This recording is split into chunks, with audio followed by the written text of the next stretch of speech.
the explorations and the blindfolded work. So I did that this past semester. And it does get long with 16, 18 people in the class. And how do you do the same way that we're doing it here as far as with blindfolds, as far as call it a number, or do you?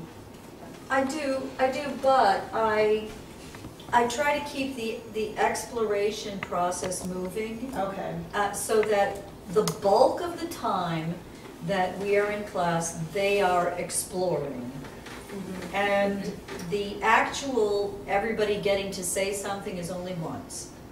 Oh, okay. I see. Only once. I save time for the end, and everybody gets their opportunity to do it. I get to hear what they're doing. Because at that point, with that larger class, it's not about me individually working with every single one of them. It's them experiencing the process. Yeah, I had a summer course where, again, this was a junior college, and I had close to 24 people in that room. And you could not go back again and again and again. It was really expediting the process so that we would have time. Now, this was a 3-hour class, but yeah, so it was a good amount of class block time to be able to work with people. So when we were working on that during that time period, it was so that we could move through it. They only got to do it once, and then we were able to have some feedback time so that they had an opportunity to share their experiences and their ahas and their discoveries. But it wasn't about trying to do it multiple times each person. It just it wouldn't happen. I think it's different with undergraduates and graduate students. With graduate students, I teach it very similarly to this. They have a bigger piece of text. You can spend more time with it, but the class is smaller and their attention span is longer. With undergraduates, yeah, you do the 2 to 4 liners, and you just have fun for a couple days and dabble. Yeah, just it's time management in that way. That it it carries over for a good week or so, or a week and a half for me. But then there's always something thrown in my own university that gives them a class period to explore on their own. And so it takes about, I don't know, 1 to 2 weeks to do that kind of stuff. So, something that I discovered when working with Crystal Robbins, she was coaching my students in Much Ado About Nothing, and I discovered that there wasn't time to do a lot of one-on-one, and sometimes, but you could get everyone moving around the room, choose a partner, go once, play it to your partner, play it back to each other, shake that off, move around the room, find a new partner, and you could get everyone kind of doing a trinity quickly that way.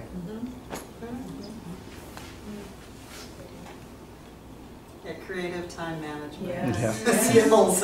Creative group management. Yeah, because everybody's exploring at the same time in a lot of those explorations. And then you can hear individuals. I think there's a lot of possibilities for variation on the theme. Yes. It doesn't have to be the way we're doing it here. Right.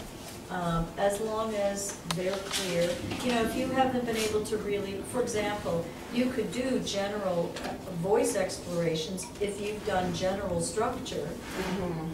That's what we did. That's the first thing we did, was we just did a general feel of structure. Not necessarily targeting specific vowels, but just whatever that general feel of structure gives to you. You can always do body energies. And even with tone, even if you haven't done call development, Y buzz and plus Y buzz and low calls can be found all the time in the explorations. And of course, consonant exploration, I think, is always easy. Right. I think it's very accessible. Yeah, because I feel like this summer we went through, and I maybe just don't remember when I was here before, but consonants right away. I mean, the first couple of days we had covered. That was pretty cool how you all did that. I was like, oh yeah, we got to those consonants, but we, of course, it never left us. But it was just wonderful. I love that. Yeah, so I liked that too. Because I think I drugged that out when I taught last time. I I'm like, did. oh, my poor students. I'm like, definitely okay, now I'm gonna do this word list. And they were probably like, Yeah. oh, yeah. I don't like these word lists. Yes. Yeah, so thank you for. What else? Who else?